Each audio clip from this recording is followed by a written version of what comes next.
ბრტყელი დედამიწის თეორია. იმის მიუხედავად, რომ ამ სუსტი თეორიის უარყოფა მარტივია, ეს იდეა მაინც საინტერესო კითხვას აჩენს. რა მოხდებოდა დედამიწაზე ის ბრტყელი რომ ყოფილიყო? საინტერესოა ამ შემთხვევაში რა პროცესები განვითარდებოდა ჩვენს პლანეტაზე და როგორ შეიცვლებოდა ჩვენთვის ჩვეული გარემო და ყოველდღიურობა. კარგი ისაა ის, რომ ეს კითხვა მეცნიერებსაც არაერთხელ დაუსვამთ და არც თუ ცუდად გაიყვნენ ამ საკითხში. პირველი და მთავარია ის, რომ გრავიტაცია გამუდმებით ჩრდილოეთისკენ მიგვიზიდავდა. თუ ფიქრობთ, რომ გრავიტაცია ქვემოთ გეკაჩებათ, ძალიან ცდებით, რადგან გრავიტაცია ყველაფერს დედამიწის ცენტრისკენ მიიზიდავს. ეს ძალიან მოსახერხებელია იმ პირობებში, როდესაც მრგვალი ფორმის პლანეტაზე ვცხოვრობთ. დედამიწა ბრტყელი რომ იყოს, ამ შემთხვევაში გრავიტაციას განსხვავებულად იმუშავებდა. იმის გამო, რომ დედამიწა წვრილი და გრძელი იქნებოდა, გრავიტაციის ცენტრი სადღაც ჩრდილოეთ პოლუსზე იქნებოდა განთავსებული და ჩვენც ჩრდილოეთით მივიზიდებოდით.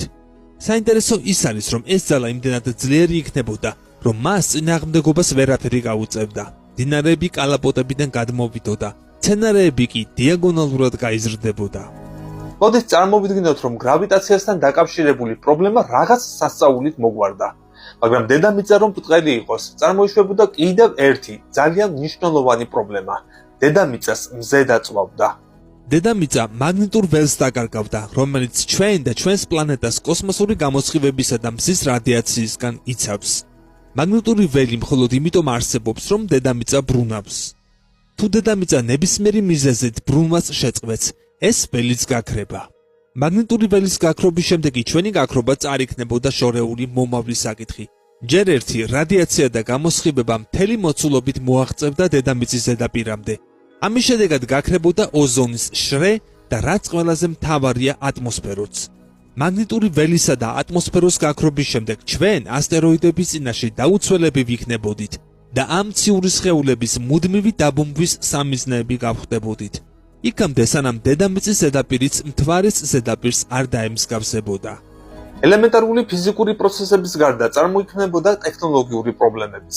დედამიწა რომ ბრტყელი იყოს, ნებისმიერი სახის ნავიგაცია მუშაობას შეწყვეტდა. როგორც აღმოჩნდა, ჩვენი პლანეტა ბრტყელი რომ ყოფილიყო, არაფერი იქედან რაც აქამდე შევქმნით არ იმუშავებდა. დედამიწის ბირთვის მანტიისა და ჩრდილოეთ პოლუსის გარეშე კომპასი სრულად გამოუსადეგარი ნივთი გახდებოდა. პრობლემები არა მხოლოდ ადამიანებს, არამედ ცხოველებსაც შეექმნებოდათ. მაგალითად, ჩიტებს, რომლებიც მაგნიტურ ველს ნავიგაციისთვის იყენებენ, აღარ ეცოდინებოდათ, რომელი მიმართულებით ეფრინათ. ნავიგაცია შეუძლებელი გახდებოდა ვარსკვლავების დახმარებითაც, რადგან ბრტყელი დედამიწის პირობებში ისინი